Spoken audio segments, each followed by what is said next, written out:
Okay, we'll go ahead and get started.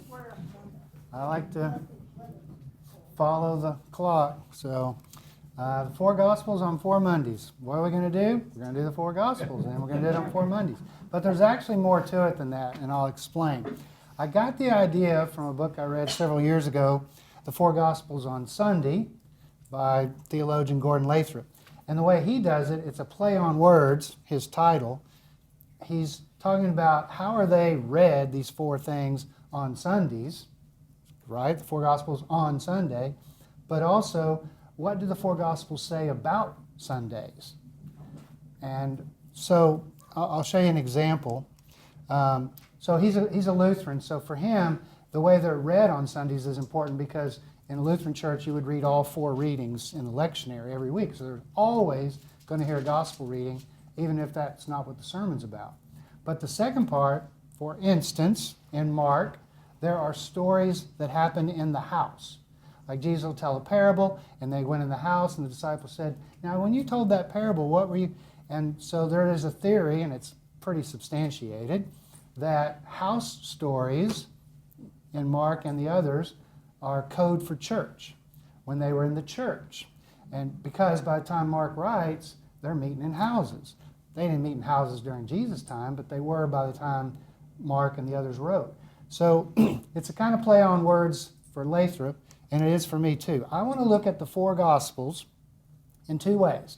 One, I want us to try and read each Gospel on its own. No letting Matthew sneak in when we're talking about Mark. No letting John sneak in when we're talking about Luke or whatever. And then the other thing is, since Monday is sort of symbolic of, well, we're back in the swing of things during the week, what do these Gospels say to us in everyday life?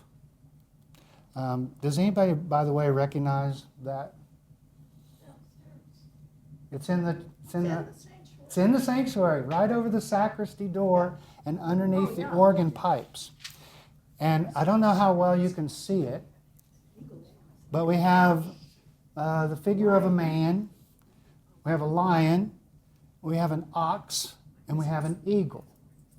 And those are called the 4 beasts of Revelation.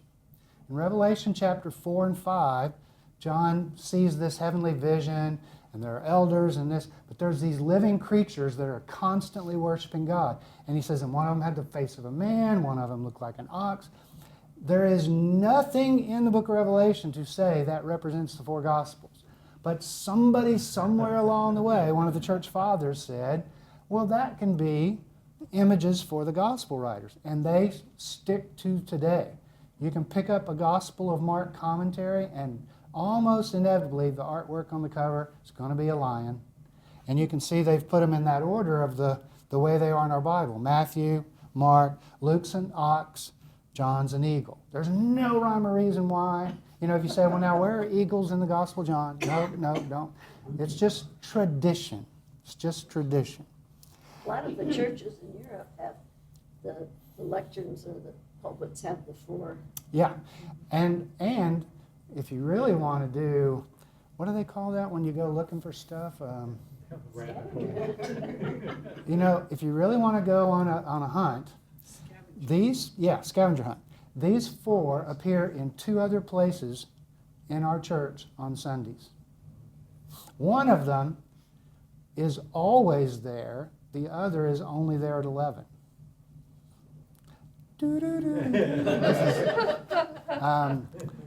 I'll give you a clue, or should I just tell you?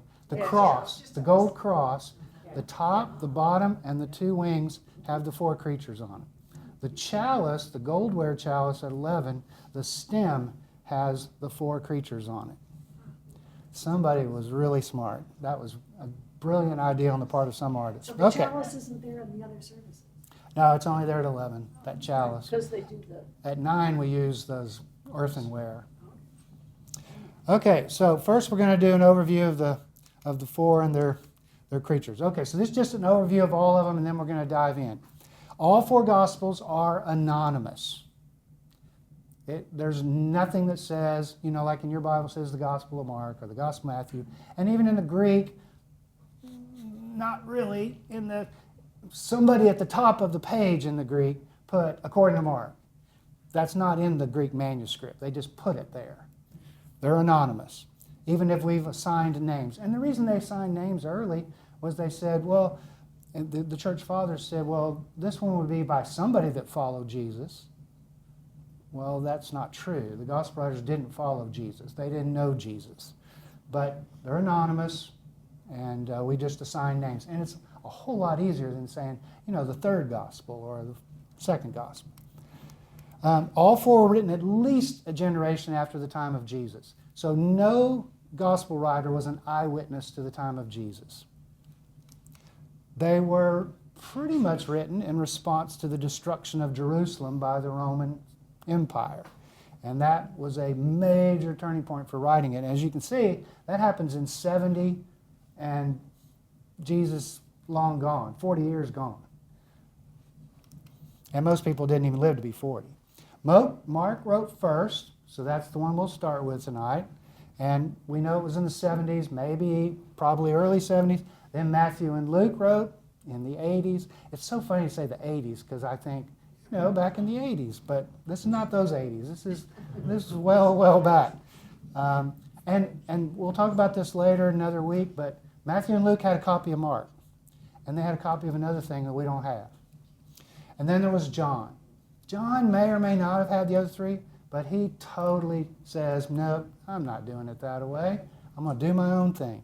He colors outside the lines, has a totally different approach. Now this is where it gets interesting. Jesus lives in the 30s. They start writing in the 70s, 80s, etc. But Paul's writing in the 50s and 60s. So Paul has never read a gospel. He's never seen Matthew, Mark, Luke, John. He's heard all those stories because they were circulating, and they were very circulating. I mean, like, you couldn't miss it. So he's familiar with them, but he never makes any comments about any of the stories. The four Gospels, they're thoroughly Jewish. Totally Jewish. He was a Jew. Some of you know that, I have a rabbi friend in Israel. He's Orthodox. I get to see him when we go over there. And a while back, I said, hey, Ellie, I'm just curious. Did you ever read anything in the New Testament? He goes, no, I've always wanted to. What should I read? And I said, read the Gospel of Mark, and we'll just talk about it. So he reads the Gospel of Mark, call him up. This is Zoom. And I said, we're just small talk, but I'm really dying to say, so what'd you think? He goes, I didn't get it. And I go, you didn't get it? And he goes, no, I didn't get it. And I was so disappointed for him, and then he goes, yeah, I just didn't get it. He said, there's nothing Christian. He says, it's just Jewish. And I go, that's it. And he goes, oh, then I got it. He expected it to be Christian. And I said, no, he's a Jew, and it's very Jewish. And he goes, yeah, I know it's totally Jewish, but I thought, where's the Christian stuff? Which is a really interesting comment. Each one is written in Greek. It's called Koine Greek. It's not classical Greek. So if you study Cicero or Aristotle, you'd learn a different Greek. It's kind of slang Greek, street Greek. Luke's is the most sophisticated. In creative writing, you'd give him, your grammar and all that's great. Mark's is pretty rough. And then each is totally painfully aware of the Roman occupation of the Holy Land. Because remember, that was true during Jesus' time, but it's now more poignant than ever because there's been a war, and they've destroyed the temple, and everything lays in ruins, and it is the worst moment. Just picture Kiev or whatever, but, this is the temple. This is where God lives. It's just awful. And then the first three are called synoptics because they kind of go about telling the story a similar way, but it's not identical by any stretch. Okay, and then this is an interesting comment. The four Gospels make up what I call the main calories of the New Testament. Here's what I mean by that. If you go to a synagogue and ask Ellie, you can call him up, and you say, what's the most important part of the Jewish Bible? No question. First 5 books. It's the Torah, the law, whatever you want to call it. The Pentateuch, First 5 books. Well, what about next? Oh, next would be the prophets. Okay. What about the writings? They wouldn't, like say, well, it doesn't matter. But for them, it's a hierarchy. I'm not ashamed to say I think there's a hierarchy in the New Testament. I mean, if you say you're under house arrest and you can have one thing from the Bible, I'm taking a gospel. I'm not taking 1 Corinthians when I can have a gospel. And so I think they really do make up the main categories. But the reason I said for progressive is it's really, I don't know exactly how to describe this, but in evangelical churches, Paul is read more widely than Gospels. So make of that what you will. Okay, general observations. All right, a couple more and then we'll dive into Mark. Only Mark calls his thing a gospel. Sorta. I mean, he doesn't use the word gospel because that's Old English word. That's a King James word. He uses a Greek word, but it translates as good news. So Mark calls his thing a good news. Now you notice I said a good news. Matthew calls his a book. The first words in Matthew are in Greek, book of Genesis. Luke calls his an account and John calls his a testimony.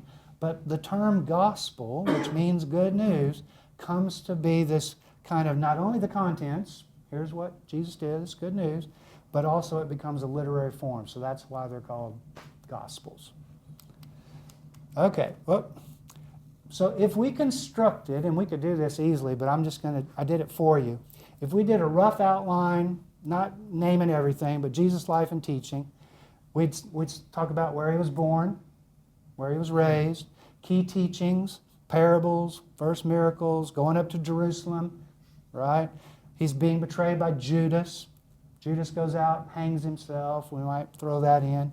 Things that he said on the cross. Right now we're doing the 7 last words. His resurrection from the dead, be kind of hard to leave that out. His appearance to the disciples, and his final teachings.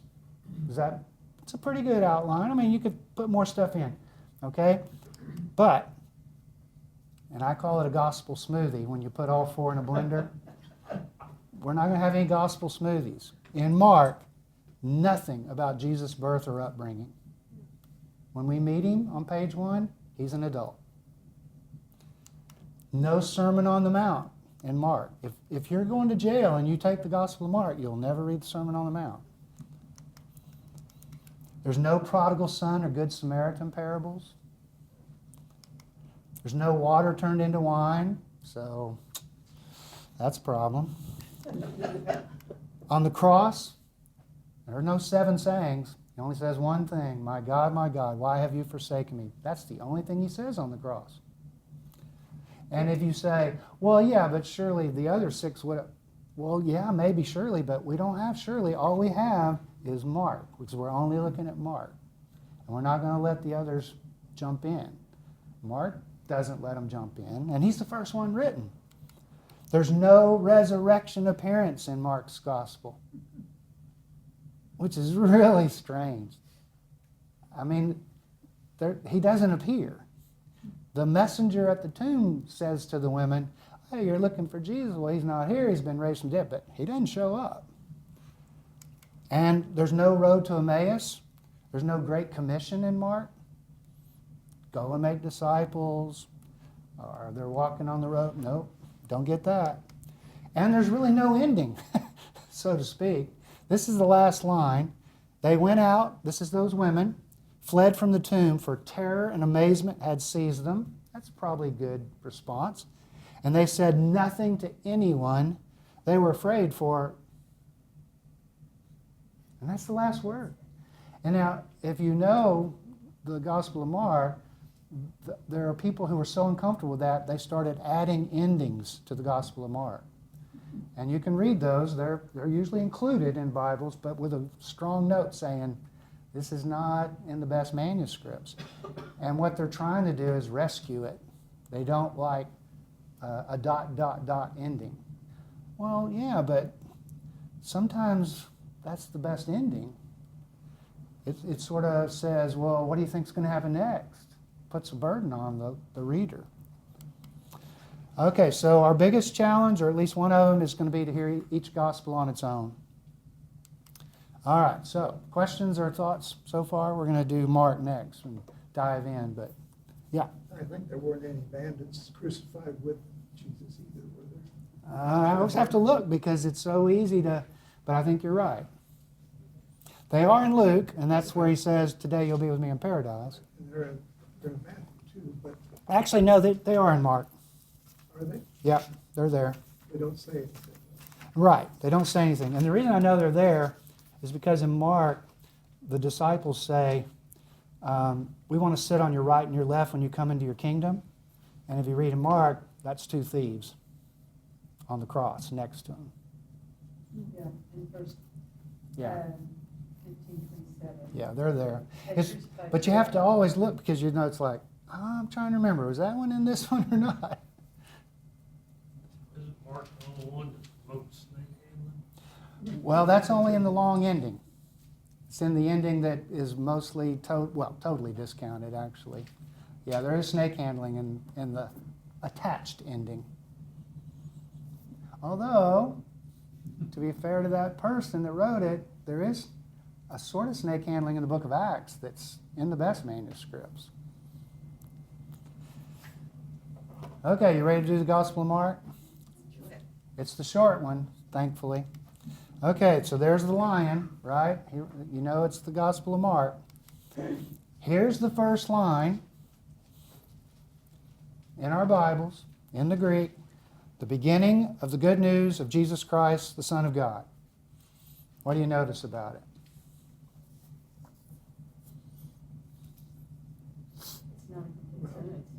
It's not a complete sentence. It's not a complete sentence. That's good. I told you it wasn't the best grammar. Says good news. Yeah, well, since that's the beginning, Yeah. then, there are no, that explains why there are no infancy Yeah. stories. I mean, it's an interesting phrase. You could say the good news of Jesus Christ, Son of God, but he calls it the beginning of the good news. What Doesn't- else? So the good news doesn't start until he's baptized. That's one way to read it. Christ at this point. Yes. Well, he immediately proclaims Jesus as the Son of God. Yeah, he proclaims him as the Son of God in the first line. And not just the Son of God. What else does he say about him? Christ. Christ. What do you know about the word Christ? It's not his last name. It's Messiah. Wasn't on his driver's license. Well, and that's the. Yeah, it's the Greek for Messiah. Messiah is a Hebrew word. Christos is a Greek word, so it's Greek for Messiah. So Jesus, the Messiah, Son of God. This is the beginning of the good news of Jesus, the Christ, or the Messiah, the Son of God. Okay, so there's a lot to unpack there. Most scholars say the reason it's not a complete sentence is it's his title. Whereas at the top it says, according to Mark, or whatever, most people believe that first line is actually his title. The beginning, here's my title. This is the beginning of the good news of Jesus Christ, Son of God. And then if you start with the next verse, you go, oh, well, that makes sense. It's going to be the way it starts. It's also only the beginning. I think in some ways it sort of hints at what Mark does with an ending. It's going to continue. This is the beginning. A good news, remember I said we sometimes put the word gospel. So I put the Greek there just to say, Mark, he doesn't use English, right? So he doesn't say good news. He says it's a euangelion. I'm going to tell you a euangelion. Just means good news. But that very term existed way before this in the literature about Julius Caesar, the first emperor.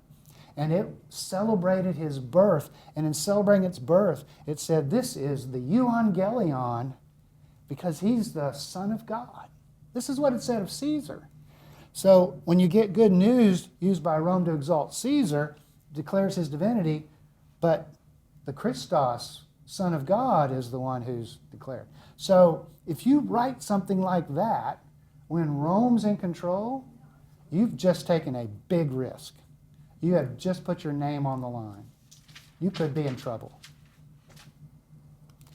And then it's also his identity is announced for us in the very first line.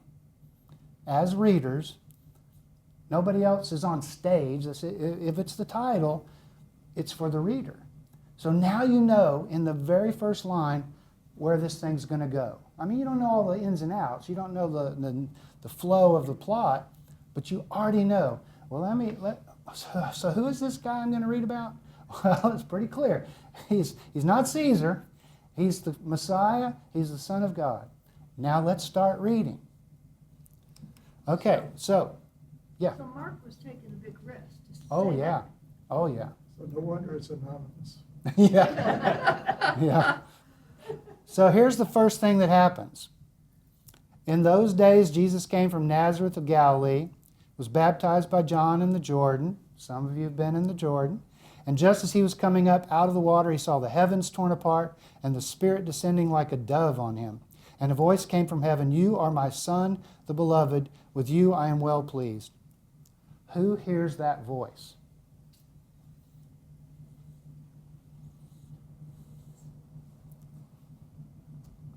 Jesus, I guess. Mm-hmm. Jesus hears the voice. John, maybe. Yeah, well, maybe, but you don't know that. You know Jesus hears it. And I'll show you why. Only Jesus likely hears it, along with us. We heard it. I mean, we read it, but we heard it. In Matthew, when he comes up out of the water, "This is my son," which is addressed to everybody. It's third person instead of first person.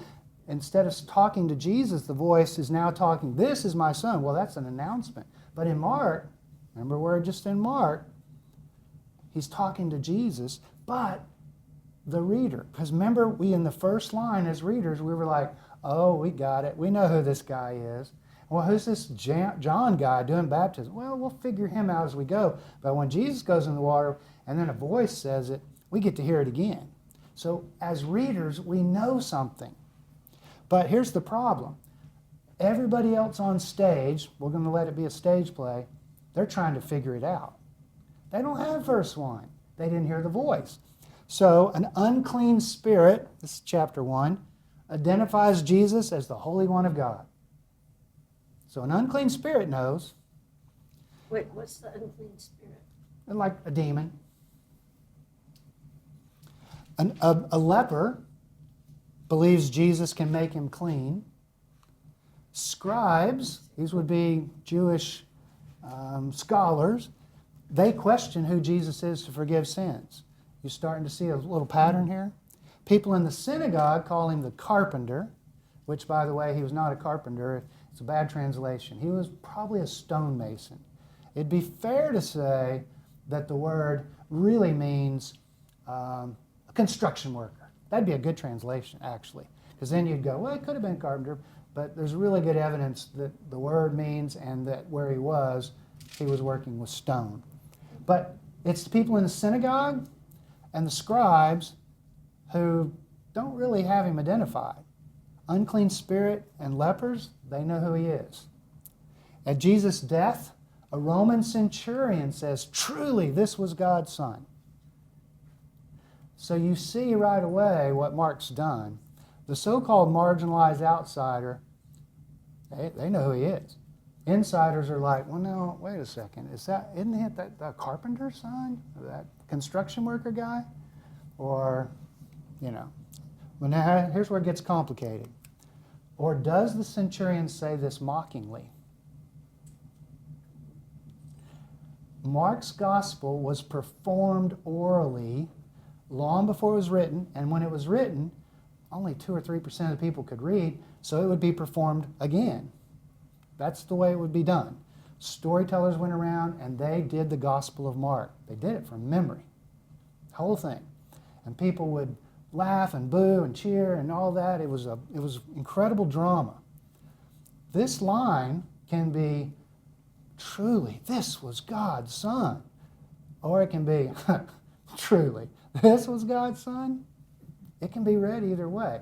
And the reason that I say that is, look at all these examples of ambiguity in the Gospel of Mark.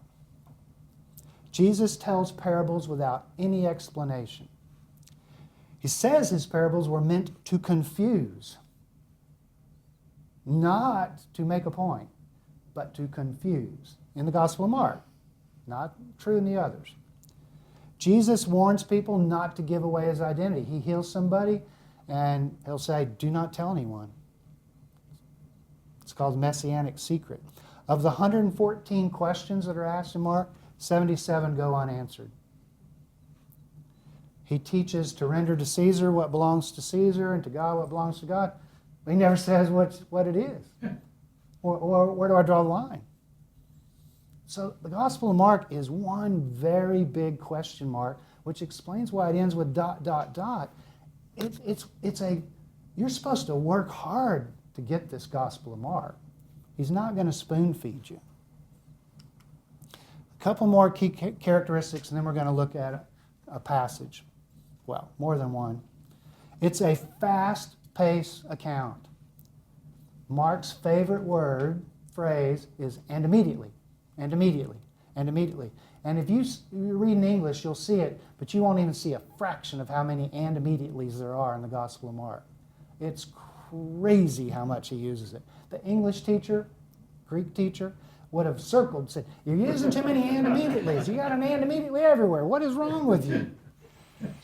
And he likes "again," which he uses sometimes with that. And immediately again, whatever. More emphasis on Jesus' miracles than his teachings in the Gospel of Mark. 198 verses out of 700, roughly. That's a pretty big percentage. But here's one that's really fun. Mark especially likes a gospel sandwich. Do any of you like gospel sandwiches? Sometimes called an inclusio. It's real simple, very simple. Synagogue leader asked Jesus to cure his daughter. So, sure, I'll go. On the way, a woman in the marketplace reaches out to touch his garment because she's been sick for 12 years. If I can just touch his garment, and she gets healed. Jesus talks to her.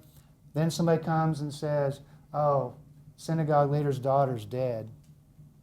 Oh, well, that didn't work out so well. No, Jesus goes and raises the 12-year-old daughter from the dead. And you see the 12-year thing? A 12-year story interrupts the story of a 12-year-old. And Mark, here's the punchline, has 7 sandwiches. So you got one for each day of the week. If you're hungry, read the Gospel of Mark, you'll have a sandwich. But you can see how a story starts, it gets interrupted, and they come back to it. And it's not just for suspense, although that's part of it, but it also, they work together. And it's kind of a rhetorical device. I mean, you'll hear all kinds of speakers that'll use a story up front, come back to it at the end. Novelists sometimes will do it. Dickens is notorious for that. Dickens. They're on the road, but then they will tell a story, and that's for 3 chapters. And then we're still on the road. Yeah, we're still on the road. Yeah. So it's an ancient device. I mean, it goes back to Greco-Roman literature. It's been around forever.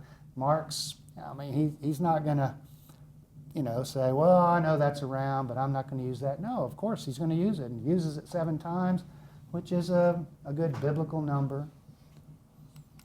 Okay, now, I'm backing up here to remind you. We're doing 2 things. One, we're trying to read Mark on its own, get an introduction to Mark. But the other thing we're going to do is try and figure out, what does Mark say to us about daily life? So we're going to look at one story, sort of. If you've ever done the Bible and Art Tour with me at the Nelson, this painting is one we go and look at. It's not a very big painting in the Nelson. It's probably about this big. It's by Eugene Delacroix, and it's beautiful. It's absolutely beautiful. I mean, I tell people on the tour, if you want to get me a present, I would take that. I'd prefer the Wedding Feast at Cana. It's massive, but I'd take this one. So one of Mark's favorite things besides sandwiches are doublets. And this is where you have stories that get kind of twisted up and repeated, and I'll show you in just a second. But and I know you can't get as close as you want, it's not as big as you'd want, but what do you see in the painting? Jesus sleeping in the front of the boat. Yeah, Jesus is asleep. Yes, there is a storm. A little miniature typhoon. Now, look at the face of this part of the storm up in the right, top right. Top right, Cloud or whatever that, ocean or whatever that is. the white piece or you mean the white piece coming up? Or Yeah, yeah, it looks like either a sail or somebody's garment has blown away in the wind. What is that at the, right, What is what? the brown, is that a person? In the very front? Yeah, that's a person. It looks to me like this person has lost his clothes. Yeah. yeah. And that may be his garment that's actually being caught by that other guy who's grabbing it. I've often wondered how in the world Jesus could be asleep when the boat is just, Well, and the I water grew up- pouring over. I grew up on the Gulf Coast, and my dad would say, "Do you want to go deep sea fishing tomorrow?" And boy, that was the hardest thing because you had to get up at like 4 in the morning. Well, and what 10-year-old wants to get up at 4 in the morning? So I get up at 4 in the morning, and when we got there and we get on a boat and we're pounding the waves in the Gulf, I am sound asleep on a stack of rope. So it can be done. Stack of what? Rope Oh, underneath, yeah, I mean, it can be done, but I think there's a better lesson here than mine. Is that a woman in the middle of the boat? It does look like a woman, the one in the red. yeah. Yeah. It's hard to tell, but it does look like one. And Jesus, he's conked out. He's actually in the back of the boat because this is the front. And those of you who've been to Israel know that they have a Jesus boat, they call it, that is from the time of Jesus. It was preserved for almost 2,000 years in mud. And they carefully excavated it, dried it. All these scientists did all this stuff. And it's unbelievable. And you get to go in that museum before you get on a boat and ride across the Sea of Galilee. And the Sea of Galilee is really a lake. It's not very big. But it does get storms because the mountains on Jordan's side, and it can just all of a sudden come up. Okay, so we're going to look at this story as part of a bigger pattern in a doublet. Okay, and we got to read. Okay, so the first one, and that's why I put these Bibles out there. Mark 4, verse 35. I'll read. And I'm going to make some comments along the way instead of just reading all the way through. So hopefully that won't interrupt you too bad. On that day when evening had come, he said to them, in this case that he is Jesus. By the way, when a text starts a new story and says he, it's because they don't think in terms of stories getting chopped. The Gospel of Mark is one big story. And so we would, in literature, we'd say, well, you probably ought to put Jesus because, but they think of it as all one story. Let us go across to the other side. That almost always means to where the Gentiles live, on the other side. And leaving the crowd behind, they took him with them in the boat just as he was. And if you say, what in the world does that mean? Nobody knows what it means, just as he was. We don't know. But there's a really good line after that. Other boats were with him. That's us. That's us. We're the readers. We're in the other boats. A great windstorm arose, and the waves beat into the boat, so that the boat was already being swamped. But he was in the stern, asleep on the cushion. And they woke him up and said to him, "Teacher," and in Greek it says, "You don't care, do you, that we are perishing?" He woke up, rebuked the wind. That's the word that's used of rebuking demons and devils. And said to the sea, "Peace, be still." Then the wind ceased. There was a dead calm. He said to them, "Why are you afraid?" In the Gospel of Mark, when you see the word fear or afraid, you should probably just substitute, "Why are you so thick-headed?"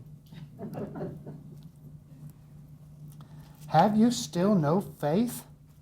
And they were filled with great, it says awe, Greek says fear, or thickness, right? Thick-headed. And they said to one another, who then is this, that even the wind and the sea obey him? You realize who said this?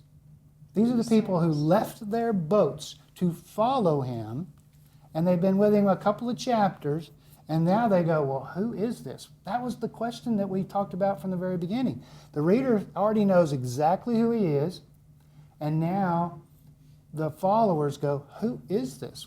Well, the demons will tell you, but the disciples are going, my gosh, even the wind and the sea obey him? Well, where in the Bible is there's a notion of somebody that can make the wind and the sea obey? It's on the first page of the Bible. What does God do except separate the waters? There was a wind that was blowing over the waters.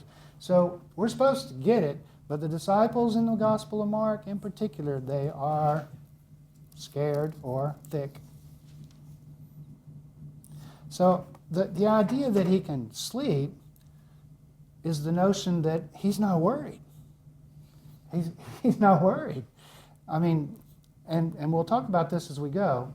I'll just tell you right now, boat stories have always meant the church. It's an ancient symbol for the church. It goes back to the Noah days. They're saved through a boat, but also, I saw Steve motioning, the nave in the church, that's what it's called. We don't typically always say that word, but a nave, our sanctuary has a nave. It's this vaulted ceiling. If you turn it upside down, it's the hull of a ship. And we've turned the ship upside down and we found refuge under it. And that's an image that's always been there. And of course, you don't have to be a literary critic to know that storms represent adverse times. And Mark's not writing about a storm in the 30s. He's writing in the 70s. And when he tells you a story about a boat and a storm and Jesus asleep in the 30s, and you live in the 70s, and Jerusalem has been sacked and the temple's destroyed, and the Romans are taxing you to death and all of that, he's trying to say, look, I know you are worried and the wind is against you and it is not looking good, but it's kind of a weird message. Jesus is asleep. He's not worried. Now, I mean, you know, it doesn't mean like he doesn't care, because what does he do? He rebukes the wind and the sea, but it's this, he's not frantic, and he's certainly not thick like they are. Okay, so that's the first part of the doublet. Yeah? One of your first slides, and it shows a number of instances through the book, and it almost seems like what Mark is doing repeatedly is saying, this is who Jesus is. The message he keeps reinforcing it. He keeps giving examples of who Jesus is. Right. As if trying to drive the point home. Right. Yeah, he's gonna drive it home to us as the reader, Yeah. as we watch a play where people are trying to figure it out, and the outsiders have figured it out, and the insiders, well, maybe the outsiders have. So, but everybody's trying to figure out what we know in the first line. And it's kind of a funny way to watch a movie, right? It'd be like they're telling you up front, this is the way it is, and then you're going to watch it. And yeah, it's different, but it's effective. Okay, now that's just the first part of the doublet. That a storm at sea with a boat is one part of the doublet. Okay, second part of the doublet. Go to 6:30. Okay. The apostles gathered around Jesus and told him all that they had done and taught. He said to them, come away to a deserted place all by yourselves and rest for a while. For many were coming and going, and they had no leisure even to eat. And they went away in the boat, oh, we should know what that's going to mean, to a deserted place by themselves. So we have boat again. Many saw them going and recognized them, and they hurried there on foot from all the towns and arrived ahead of them. Very possible. The Sea of Galilee is a lake. You'd be very possible to just run around on this edge. Okay, so as he went ashore, verse 34, he saw a great crowd and he had compassion for them because they were like sheep without a shepherd. That's a Psalm 23 reference, no doubt, because you'll hear it again. And he began to teach them many things. When it grew late, his disciples, we kind of know what to expect of them. They're thick. But not exactly. They came and said to him, "This is a deserted place, and the hour is now very late. Send them away so they may go into the surrounding country and villages and buy something for themselves to eat." The disciples actually get thicker as the Gospel of Mark goes on. They start off by, as soon as he says, "Drop your nets and follow me," they do it. That's about as good as you can get. But then they get thicker as they go.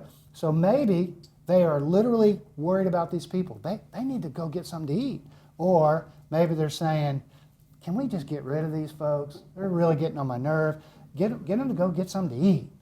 You could read it either way because it's Mark's ambiguity. Storytellers doing the Gospel of Mark got to make a lot of decisions.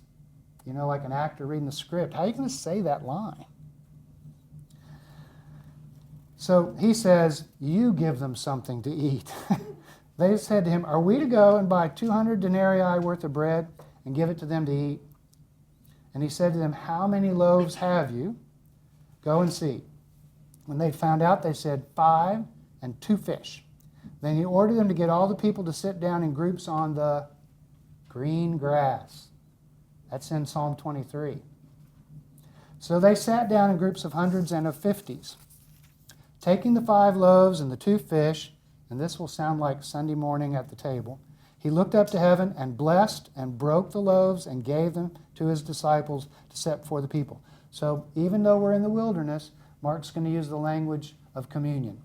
Took bread, blessed, broke it, gave it. It's the 4 verbs of communion. And all ate and were filled, and they took up 12 baskets full of broken pieces and of the fish. Those had eaten the loaves numbered 5,000 men. Okay, that's the second part of the doublet, but we're not even close to getting there yet. Keep reading, next verse. What does it say? What word? Immediately. And yeah, and in Greek it says, "and immediately." He made his disciples get into the boat and go on ahead to the other side to Bethsaida while he dismissed the crowd. After saying farewell to them, he went up on the mountain to pray. When evening came, the boat was out on the sea, and he was alone on the land. When he saw that they were straining at the oars against an adverse wind, a boat in an adverse wind, church is having a hard time, he came towards them early in the morning, walking on the sea. He intended to pass them by.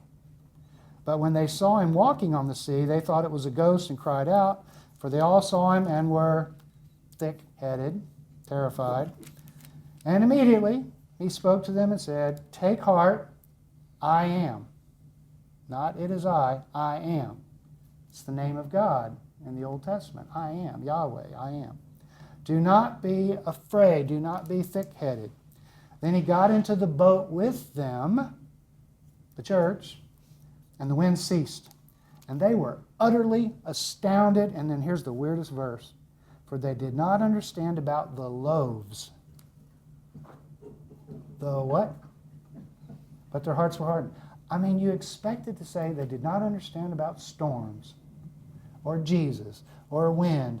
But the loaves show up in the boat story. They didn't understand about the loaves, so they didn't get this story. So Mark's starting to stitch together a boat stories with bread stories. Boats and bread. Bread and boats. Okay? The doublet's not over. Okay, go to chapter 8.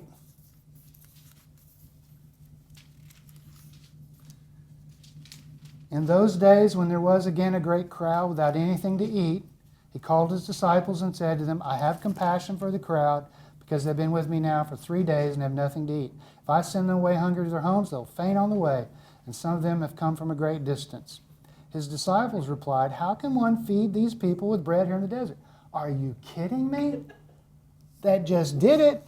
We just saw this scene a few minutes ago on stage. How are we supposed to do that? And he asked them, "Well, how many loaves?" You'd think they'd be like, "Seems like, have we done this before, deja vu?" And so they said 7. He ordered the crowd to sit down on the ground. He took the 7 loaves, and after giving thanks, he broke them, gave them to the disciples to distribute, and they distributed them to the crowd. They also had a few small fish, and after blessing them, he ordered that these 2 should be distributed. They ate and were filled. They took up the broken pieces left over, 7 baskets full. Now there were about 4,000 people, and he sent them away. So look at the slide. Storm on the sea, Jesus asleep. Feeds 5,000 with loaves and fish. Storm on the sea, Jesus walks on water. Feeds 4,000 with loaves and fish. So we should be hearing a pattern. So now look at verse 10. And immediately he got into the boat with his disciples and went to the district of Dalmanutha. The Pharisees came and began to argue with him, asking for a sign from heaven to test him. And he sighed deeply in his spirit and said, why does this generation ask for a sign? Truly I tell you, no sign will be given to this generation. And he left them, getting into the boat again. He went across to the other side. Okay, so we start again in a boat. We don't have a storm, we don't have them asleep, we don't have them walking on water, but we're back in a boat. And then keep reading, 14. Now the disciples, this is where it's really funny. This is like, I don't even know, maybe Monty Python could do it. The disciples had forgotten to bring any bread, and they had only 1 loaf with them in the boat. And he cautioned them, saying, because remember they just had this controversy, watch out, beware of the yeast of the Pharisees and the yeast of Herod. He just got through having a confrontation with the Pharisees, right?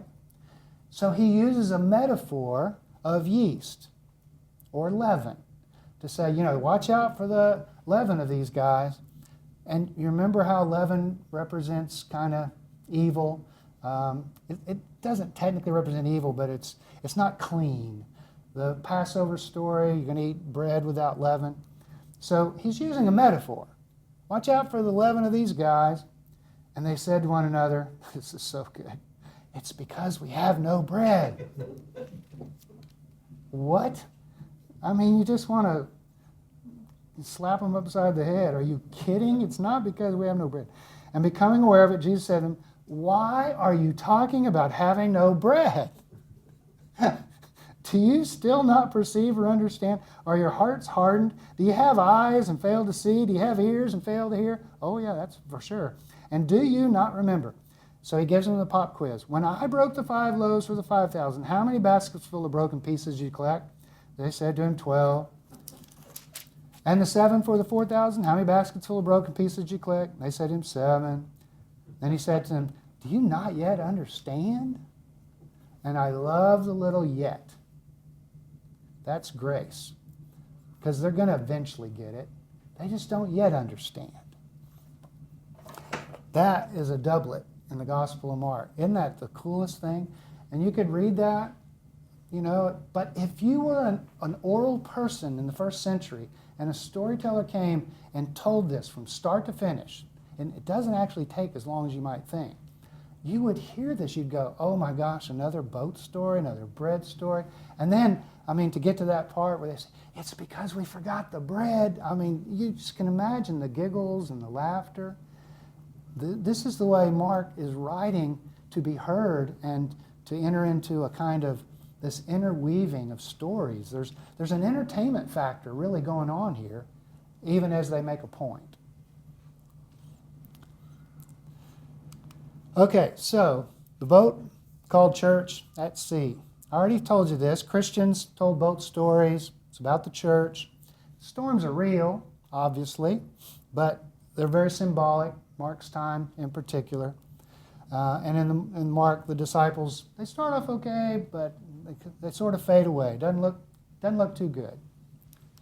So what does this mean to be the church in stormy weather? Using my metaphor. We're not going to say, Mike was talking about the weather. I don't know why he was talking about the weather. No, we're just using the metaphor. What does it mean that our resources may be limited?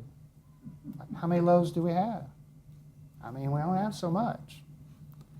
And what does it mean that even thick disciples are used by God? Any thoughts on all those questions? I have more, but...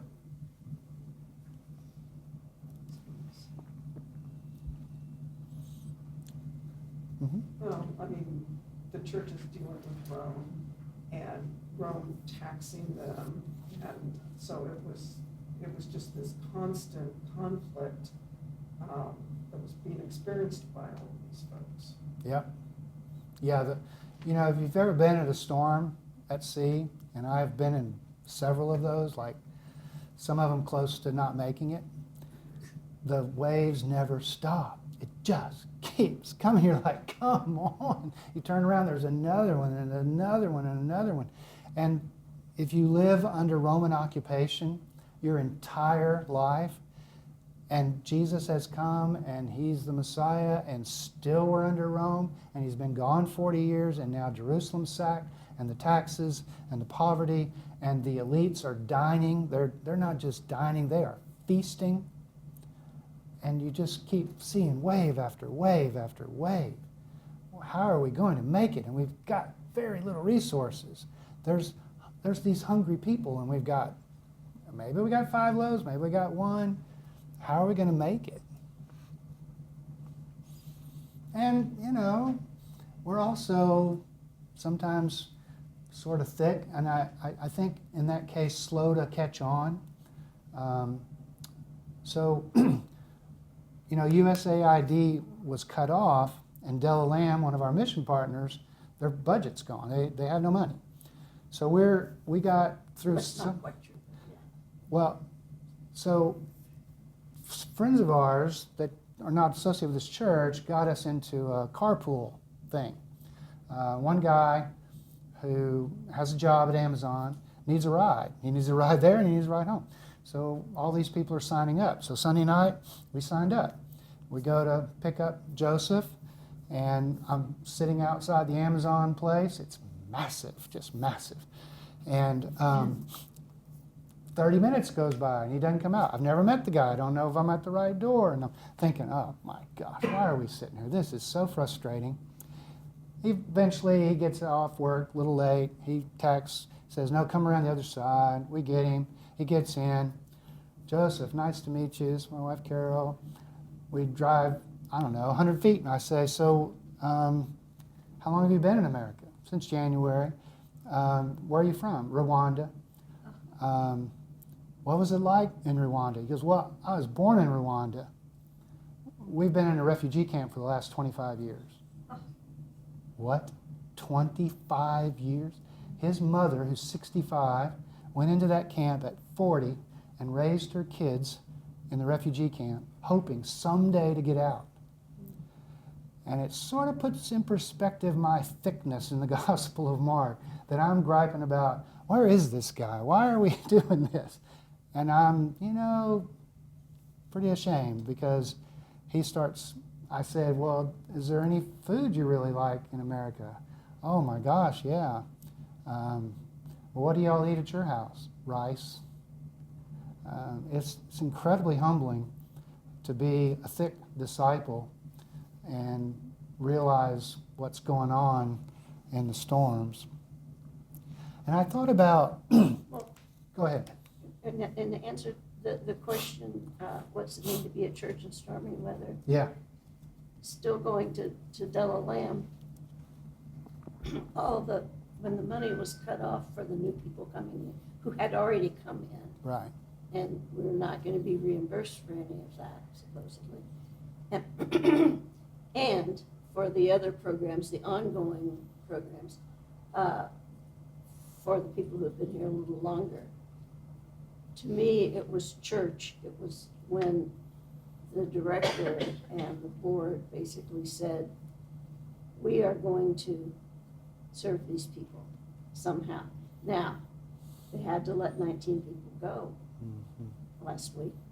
So it's not perfect, but Yeah. we are determined to continue to serve those people. Right. So, Yeah, and some people would say that's an example of feeding thousands with 7 loaves, is we're going to make this work, which some people take to be the point of the story, that there is enough, you know, like the old saying, there is enough food in the world to feed everybody, right? I thought too, I'm phrasing it as a question, and I think I'm going to say no, but is it enough to say the church in the U.S. struggles in a post-Christendom society? You know, the church isn't what it was in society even 20 years ago, but certainly 50, 60, 70 years ago, the church had clout.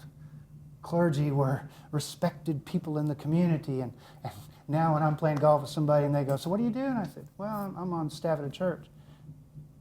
Crickets, just sound of crickets. They're like, they don't say, oh, well, I have a question, or whatever. It's just like, but when this guy says, I had a construction company. Oh, really? What kind of, I at least say, well, what'd you build? But when I said I'm a Bible scholar, he's like, okay. I mean, I might as well have said, I build Lincoln logs, or something. But whereas fewer people are in the pews on Sunday, I think this church is doing more now with fewer people in the pews for what I take to be really following Jesus. And serving the poor. Than we did when we first moved here, and you had to look for a place for people to sit down at the 11 o'clock service. Well, that's... But I don't think we did very much. We did some. I mean, I'm not saying, and I'm not criticizing, it's just that it has Sure. become a more service-oriented. Mm-hmm. I think that I'm all in on the metaphor of the boat of the church. And what Mark is saying to me is that the church is a place of safety. You all together as a church, we're going back and forth across the Sea of Galilee. We're going to get to where we need to be, and yeah, it's scary, but don't you get it? We're going to make it. And so maybe that's Yeah. our message today. The church Yeah. will get through this. Stay the course. Right. Keep doing what we're to do. But Yeah, and what you- Nancy's saying is keep doing. And you'd those probably things. want to capitalize church there. Yes. Right? Because not all congregations, there's a lot of congregations closing every day. Well, and I thought too, because this is the 5th anniversary of COVID, that totally changed church. I mean, it totally changed church. Not just during it, but after. I mean, there's all kinds of studies starting to come out about that. I also thought about this interesting comment. I think it's interesting. Mark's church had no voice over against Roman occupation. Like the disciples during the time of Jesus or the readers in the time of Mark, they're not going to say, well, let's make an appointment to see the emperor. No, that ain't going to happen. They have no voice. What does it mean to be the church or the church's voice to be drowned out in a sea of democracy? And here's what I mean by that. We would say, you got free speech. You can say whatever you want.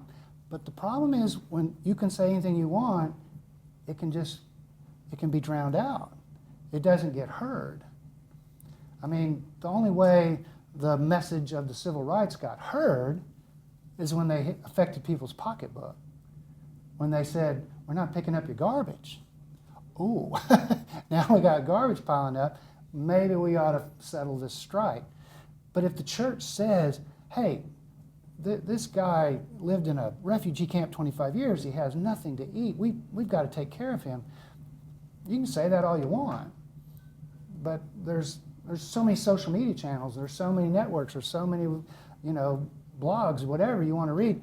So it's just one voice among a bunch, and we don't have the status that we did have in the old days. So then it raises the question of what story do we want to tell, or stories, over against empire. In this case, it's like one of feeding the hungry. So, I don't know. I do want to mention before we go, this is a great little book, and it is a little book, tiny book. I should have brought it with me. If I was holding it sideways, you'd go, well, yeah, that's pretty little. But it's by a really good scholar, and you just can read it along with the Gospel of Mark. You could read this paragraph and then read the Gospel of Mark, a couple of paragraphs, and you can just go back and forth. And it's all about how does Mark tell his story. So it kind of gets into what we've been talking about. And then just a reminder that this weird class is not going to meet next week because of spring break, but we will after that, 3 in a row. It was the only way it could fit on the calendar and all of that. So any last thoughts, questions, comments? What's your main takeaway? Did you learn anything about the Gospel of Mark that you're like hoping you're on Jeopardy and it's and they say Gospel of Mark and you risk it all, just risk it all. I do have a funny story about pronouns. Okay. Because you talked about he, and like that we know that that's Jesus. So in seminary, I had to do a project each summer, and I decided I was going to like study authenticity in small groups in churches and travel. And of course, the thing being observed changes, you know, when someone's there. But it was at the end of summer, and I hadn't experienced a whole lot of authenticity or like what I thought were vulnerable questions. And I finally went to a small group, and one woman was like, you know what issue I really have with the Bible? And I had this moment of like, this is it. This is going to be like the key point of my project, my paper. And I, you know, like, what is it? And she's like, the pronouns don't match the antecedents. And I was like, that's true.